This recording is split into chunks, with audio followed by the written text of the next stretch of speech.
네, 강프로입니다. 자, 삼성전자 보겠습니다. 자, 일단 일주일이 끝났습니다. 뭐 삼성전자의 움직임이 큰 폭으로 뭐 나오거나 그런 상황이 발생한 건 아니지만 일단은 5만 원대 움직임에서 그렇게 큰 변동을 주지 않고 있다. 계속해서 강조를 드리지만 5만 원은 삼성전자 5만 원은 락바텀 깨질 수 없는 단단한 바닥이라고 보시면 됩니다. 삼성전자가 5만 원을 이탈하고 내려가려면 어떤 부분이 나와야 되느냐? 실적 자체가 23년도 수준으로 떨어져야 됩니다. 근데 지금 실적이 어느 정도 나오죠? 분기 기준에서 6조 원, 뭐 6조 원, 그리고 24년 12월 4분기죠? 6조 원대 이렇게 나오고 있어요. 그러면 1년에 6조 원이 나오려면 어떤 상황이 벌어져야 되냐? 미국 시장이 흔들려야 됩니다. 휘청휘청 흔들려야 돼요.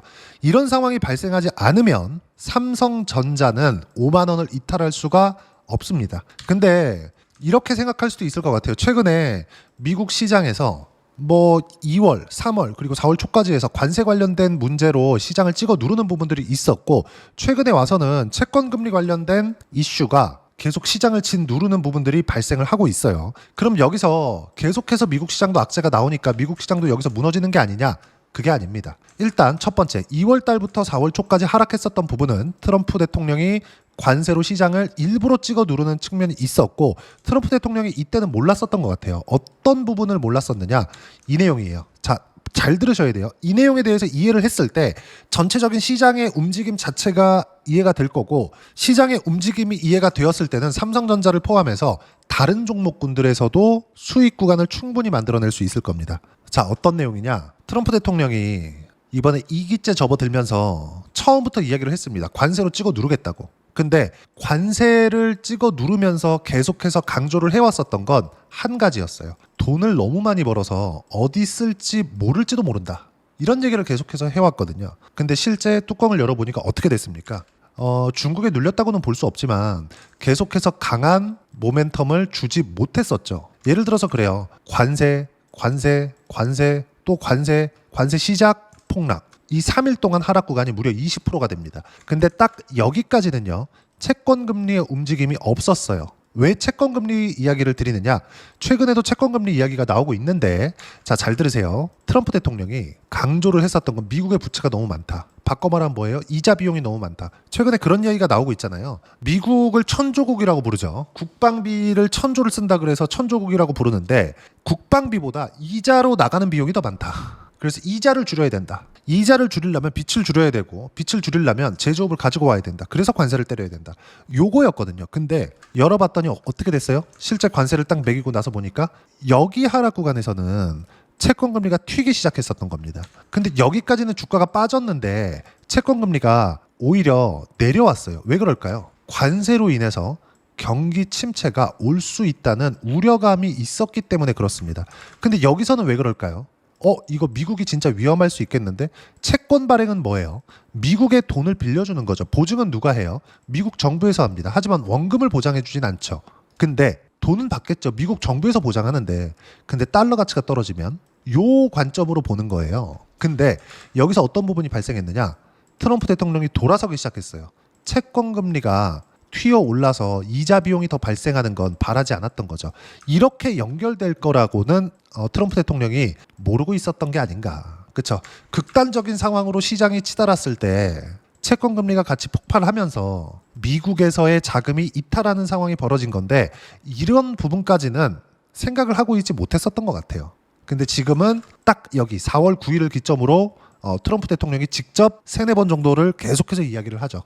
지금도 이야기를 비슷한 뉘앙스로 이야기를 하고 있어요. 지금 주식을 사기 가장 좋을 때다. 왜? 내가 그렇게 만들 거니까. 무슨 얘기냐면 삼성전자가 올라가기 위해서는 미증시의 안정적인 움직임이 필요합니다. 그러면 미증시의 안정적인 움직임은 이미 담보가 되어 있는 거예요. 하지만 관세 관련된 불확실성 뭐 지금 많이 줄어들었죠. 그리고 지금 올라오고 나니까 야, 이거 미국이 경쟁력을 잃는 거 아니야? 그래서 채권금리가 튀어오르는 이런 불확실성, 이런 부분들이 같이 발생하고 있는 거예요. 그러면 이게 어떻게 끝나는 거냐? 즉 여기서 횡보하고 있는 미증시는 언제 위쪽 방향을 갈 수 있는 거냐? 관세 플러스 지금 채권금리가 올라가면서 높은 금리 수준을 유지하고 있는 게 미국에서 이 높은 금리를 이겨낼 수 있다는 최소한의 지표를 확인하고자 하는 겁니다. 그러면 최소한 관세 시작이 이때부터죠. 그 이후에는 어떻게 됐을까요? 5월달 지표 확인하고 지금까지 나온 거 3주가 끝났는데 지금까지 나온 걸 보면 나쁘지 않아요. 그리고 6월달 보면 5월달 전체 지표를 확인할 수 있는 부분들이 있겠죠. 그러면 고가를 넘어가는 과정에서는 지표 확인이 필수다. 그리고 6월달 지나면 뭐가 나와요? 2분기 실적들이 나오기 시작할 겁니다. 지금 딱 요 내용을 기다리고 있는 거다. 그러면 우리는 이 구간에서 뭘 봐야 돼요? 삼성전자가 더 이상 5만 원을 이탈해서 빠지는 구간은 절대 발생하지 않는다. 이렇게 이야기를 하고 있는 거예요. 제가 5만 원을 지키는 이유가 단순히 많이 빠져서요. 이게 아니에요. 자, 종목별 투자자를 보면 삼성전자의 매도세가 계속해서 나오죠. 그렇죠?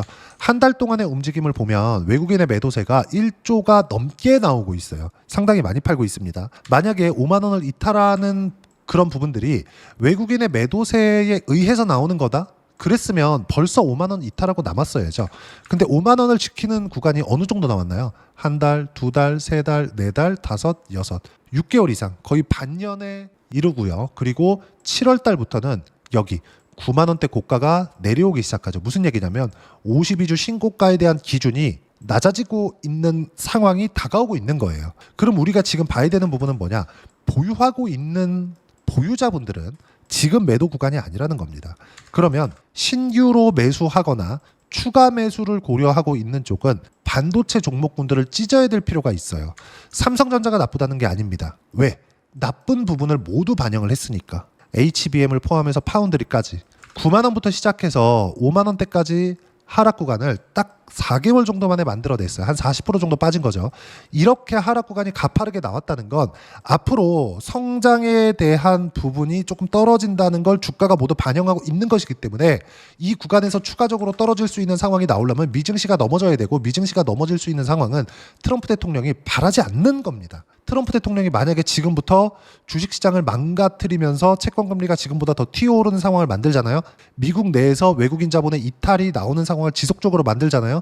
내년에 있을 중간선거에서 이길 수가 없어요. 그렇기 때문에 제가 5만 원은 절대 깨지 않는다고 이야기를 드리는 거고, 여기 외국인들의 강한 매도세가 있음에도 불구하고 5만 원을 지킨다고 이야기를 드리는 겁니다. 그러면 삼성전자를 매수할 때는 언제일까요? 이게 답이잖아요. 그렇죠? 이게 가장 중요한 문제가 될 텐데 이건 시세를 확인하는 구간입니다. 근데 아직 시세가 나오지 않고 있죠. 하지만 횡보하는, 가격을 지키는 정도의 움직임은 남았다. 자, 여기 횡보하는 구간에서 11월 달 미증시 그렇게 좋은 움직임 보이지 못했고요. 그리고 쭉 이렇게 넘어오면 2월 달 이후에는 미증시가 폭락하는 상황까지 있었습니다. 근데 삼성전자는 5만 원을 이탈하지 않았죠. 이때도 그렇고 전에도 그렇고 외국인들은 지속적으로 매도가 나왔고요. 그리고 모건 스탠리도 그렇고 JP 모건도 그렇고 삼성전자의 우호적인 리포트를 써대던 곳도 지금은 약간 우호적인 면에서 조금 벗어나고 있어요. 근데 이런 부분들로 인해서 외국인들의 매도세가 계속 나오고 있지만 가격적인 이탈은 없는 거죠. 그러면 최소한의 상황은 만들어야 되는데 그 최소한의 상황이 뭐냐? HBM보다 파운드리입니다. 파운드리. 지금 최근에 파운드리에 대한 움직임이 조금씩 움직임이 나오고 있어요. 아직 주가에 반영은 되고 있지 않습니다. 그건 시장에서 아직까지 인정을 하고 있지 않다는 게 되는데, 그러면 언제 인정이 되나요? 최소한 가격이 올라가는 부분을 확인하고 나섭니다. 자, 그럼 볼게요. 매매 측면에서 봤을 때 뭐예요? 5만 원은 더 이상 이탈하지 않는다. 그러면 지금부터 시작해서 5만 원까지 보면 대략 7에서 8% 정도죠. 하락하는 구간으로 잡으면. 그러면 내가 여기서 매수를 했을 때 7에서 8% 정도의 리스크 테이킹을 하는 게 될 텐데, 즉 위험 감수를 하는 게 될 텐데, 위험 감수를 굳이 하는 것보다 여기서는 뭐예요? 보유하고 있을 때는 내가 매도할 필요가 없지만 신규를 매매하는 측면에서는 삼성전자를 포함해서 한미반도체도 그렇고요, 이수 페타시스도 그렇고요, 그렇죠? 이렇게 AI 관련된 쪽으로 확대시켜야 될 필요가 있다고 이야기를 드리는 겁니다. 자, 그리고 최근에 삼성전자 쪽에서 보면 퀄컴 그리고 엔비디아 측에서도 파운드리 쪽에 대한 문의가 있고요. 실제 퀄컴은 테스트에 들어갔습니다. 그리고 삼성전자의 의지를 반영한 게 아닌가 싶어요. 파운드리 사업을 하기 위해서는 대규모 장비 투자가 필요하고요. 그 장비가 TSMC에서 사용하는 선단 공정에 대한 장비는 한 대에 4,500억 정도 합니다. 무슨 얘기냐면 진입 장벽 자체가 말도 안 되게 높다는 거예요. 근데 그 시장에서 60% 70%를 점유하고 있는 쪽이 어디예요? TSMC예요. 그러면 나머지는 뭐 삼성전자에도 있고 뭐 다른 회사들도 있지만 거기는 선단 공정 쪽으로는 하나도 못 받고 있습니다. 무슨 얘기냐면 TSMC에서 독점적으로 시장을 리딩하고 있다는 거예요. 그러면 여기서 최소한 투자 여력을 갖추고 그리고 지금 설비를 갖추고 있는 쪽은 어디예요? 삼성전자다. 무슨 얘기냐면 HBM은요. 메모리 반도체 분야이기 때문에 이건 시간만 지나면 됩니다. 근데 TSMC에서 진행하고 있는 그렇죠. TSMC에서 앞서고 있는 파운드리 쪽은요. 일단 고객사 확보부터 시작해서 장비 투자까지 보면 진입 장벽 자체가 그냥 불가능해요. 삼성전자 말고는 TSMC에 그냥 약간이라도 그냥 TSMC에서 점유하고 있는 점유율의 5%라도 가져올 가능성이 없다는 겁니다. 하지만 1%, 2%, 3%, 5% 이렇게 조금이라도 늘어가고 있었을 때 그리고 거기서 경험을 쌓았을 때 그때는 언제 삼성전자가 TSMC가 가지고 있는 점유율을 조금이라도 뺏어올지 그건 모르겠으나 지금 퀄컴의 테스트가 진행되고 있다는 점 그리고 엔비디아 측에서도 사실상 TSMC는 계속해서 밀려있기 때문에 가격대가 계속 높아져요. 지금 TSMC에서 실제 받는 수주 비용 자체를 높이는데도 엔비디아는 어쩔 수 없이 줘야 되고요. 애플도 줘야 되고요. 테슬라도 줘야 되고요. 퀄컴도 줘야 됩니다. 이거 어쩔 수가 없어요. 그러니까 자꾸 계속해서 돌리는 거예요. TSMC 우위 시장이니까 그런 건데 여기서 우리가 봐야 될 건 하나죠. 돌릴 수 있는 상황을 만들 수 있는 것도 삼성전자 하나다. HBM 중요합니다. 근데 이건 메모리 반도체 분야이기 때문에 시간이 지나면 자연적으로 따라붙어요. 삼성전자가 원래부터 메모리 반도체 쪽에 점유율이 없었던 것도 아니고 지금도 보면 HBM을 제외한 메모리 반도체 분야에서는 압도적인 1등이에요. 생산량 측면에서도 그렇고 선단 공정 쪽으로 가고 그리고 선단 공정을 계속해서 이어붙이는 HBM 쪽으로 갔을 때 여기서는 뭐 한미 반도체 장비가 필요하고 뭐 TC 본딩 장비다 이런 부분들이 필요하니까 여기서 약간 시간이 걸린다 뿐이지 왜 먼저 준비를 못했으니까 시간이 지나면 이건 자연스럽게 엔비디아의 고사양 칩셋에도 삼성전자의 HBM3, HBM4까지 다 들어갈 겁니다. 이거는 그냥 100%예요. 근데 파운드리는 이야기가 다른 거죠. 파운드리는 TSMC는 그냥 논외로 치고 삼성전자 말고는 어떤 기업도 TSMC의 점유율을 단 5%라도 잡아올 수가 없습니다. 자, 그러면 여기서 기사 하나를 보면서 이야기를 드릴게요. 이 내용인데 자, 바이오는 뗐지만 삼성전자에서 파운드리 분산은 어렵다. 자, 밑에 쭉 보면 여러 가지 내용들이 있는데 다 필요 없는 이야기예요. 쭉 이렇게 보시면 우리가 생산하는 측면에서 한번 생각해 볼게요. 생산은 뭔가요? 일단 공장이 필요하죠. 그렇죠? 제조할 수 있는. 그러면 이 공장에는 뭐가 들어가나요? 장비가 들어가죠. 근데 선단 공정에 대한 장비 자체가 어떤 부분이 필요해요? 상당히 비싸다. 여기서 들어가는 게 ASML인데 ASML의 장비를 사오려면 그냥 대당 4,500억 정도가 됩니다. 이거 10대만 들여놔도 얼마예요? 4조 5천억이에요. 그렇죠? 무슨 얘기냐면 TSMC 말고 삼성전자 말고는 그냥 진입 자체가 안 된다. 근데 삼성전자에서는 이미 TSMC만큼의 선단 공정 장비를 갖춰놨습니다. 그리고 추가 투자할 수 있는 여력도 있어요. 그리고 HBM은 시간만 지나면 됩니다. 근데 주가는 어떻게 돼요? 지금 5만 원대 락바텀을 만들어내고 있어요. 5만 원을 이탈하고 떨어지려면 무슨 부분이 발생해야 돼요? 미증시가 떨어져야 돼요. 근데 이것조차 지금 불가능해요. 왜? 트럼프 대통령이 용납하지 않으니까. 어떤 수를 써서라도 올릴 겁니다. 지금부터 미증시가 떨어지는 부분이 있었을 때는 채권금리가 폭발적으로 상승하는 구간이 발생하기 때문에 이건 어쩔 수 없이 주가를 올려야 될 수밖에 없어요. 하지만 이번 주나 뭐 지난주나 미증시가 약간 이렇게 횡보하는 움직임을 보였었던 건 단기간에 반등폭이 컸기 때문이고 단기간에 반등폭이 크면서 그 매물 소화 과정이 지나고 나면 삼성전자를 포함해서 전체적으로 우상향하는 움직임을 만들 건데 문제는 추세가 형성되는 구간이 언제냐?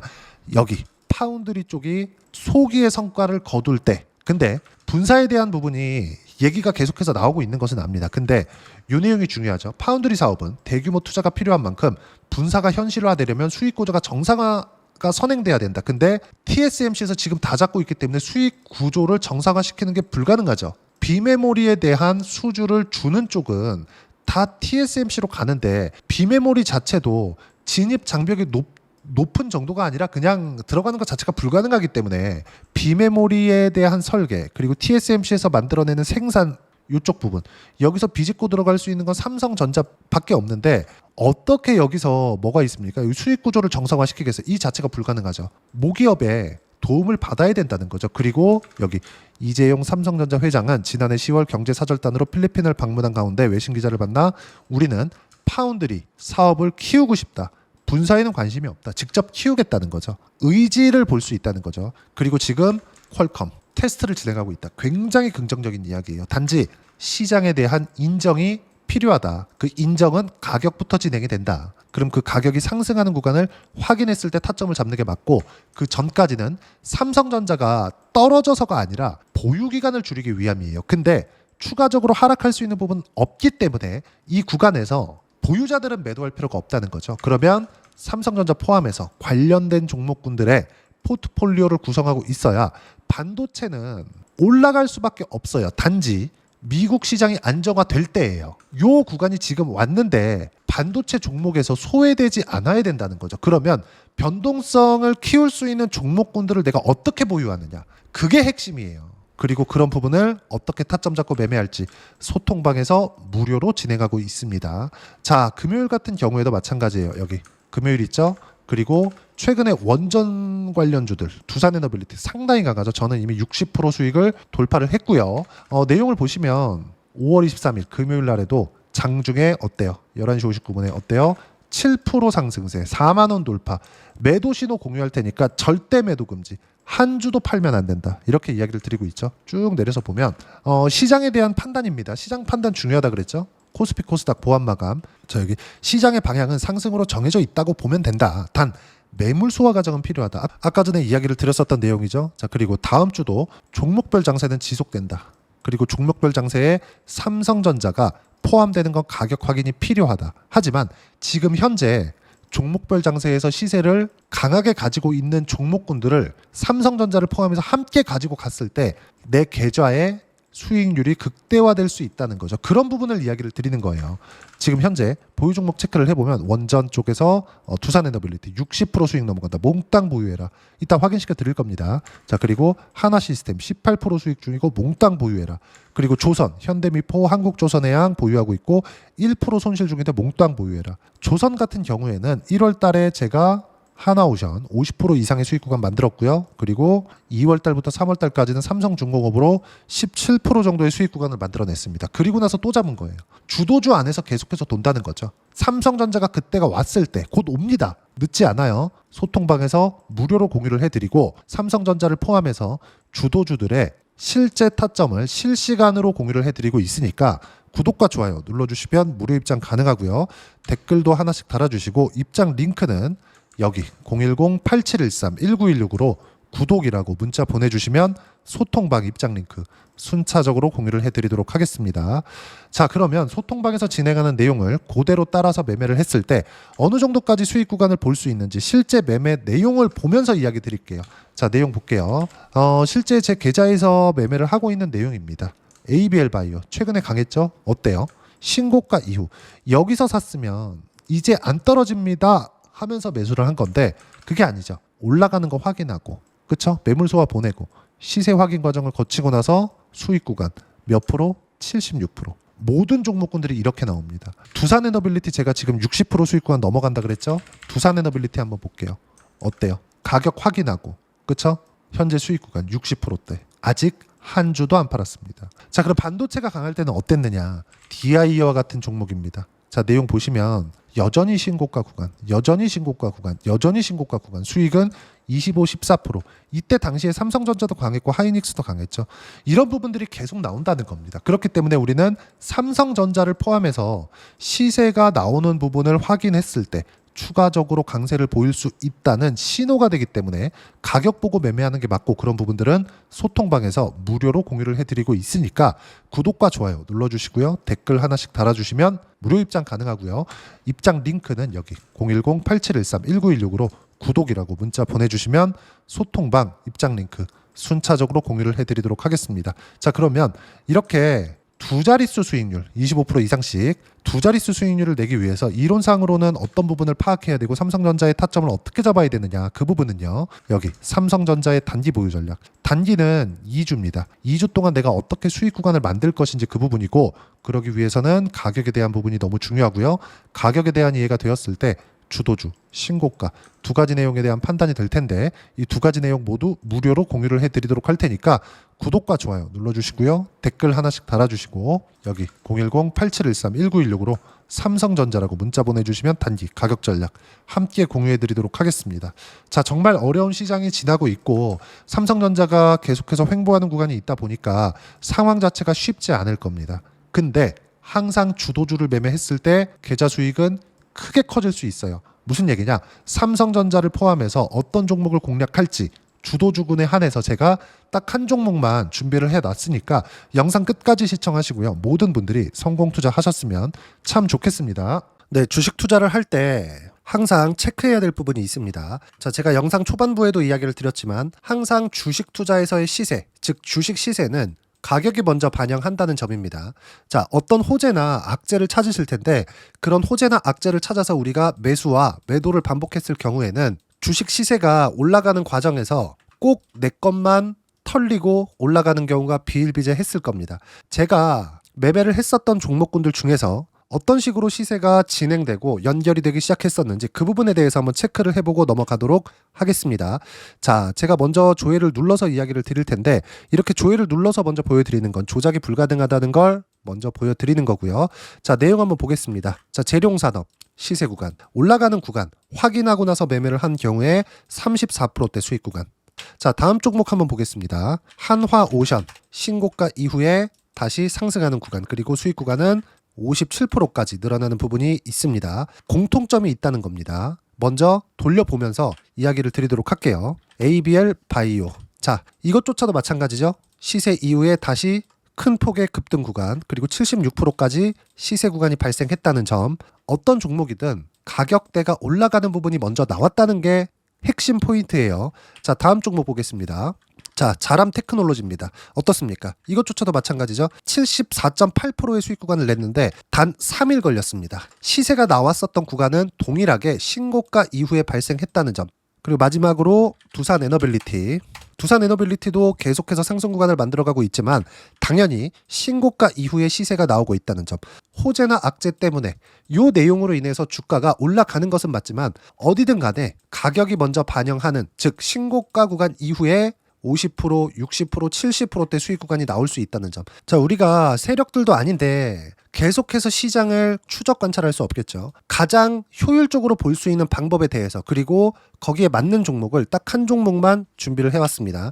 자, 첫 번째 주도주 공유에 대한 부분인데 수익률 기대치는 15에서 30% 안쪽으로 잡는다. 물론 추가적으로 상승할 수도 있겠지만 허황되게 200% 올라간다, 300% 올라간다, 이렇게 보기 위해서는 우리가 충분한 시간 투자가 필요합니다. 하지만 우리가 정작 조정이 오기 전에 안정적으로 보유할 수 있는 그 시간은 길어봤자 2주 안에 끝내야 되는데 그 안에 나올 수 있는 조정 구간까지 포함해서 나올 수 있는 수익률 기대치는 15에서 30%가 적당하고 시장에 도움이 있었을 때 추가적으로 상승을 하는 겁니다. 자, 그러면 이 세 가지 조건을 만족해야 됩니다. 자, 첫 번째, 직전 3개월 가장 강했었던 업종. 아까 전에 말씀드렸죠? 신고가 구간에 있었던 종목군들이라는 점. 자, 그리고 3개년 연속 순이익, 즉 단기 순이익 전망치가 증가하는 거지 실제 실적이 좋아지면 주가는 이미 높은 위치에 있는 겁니다.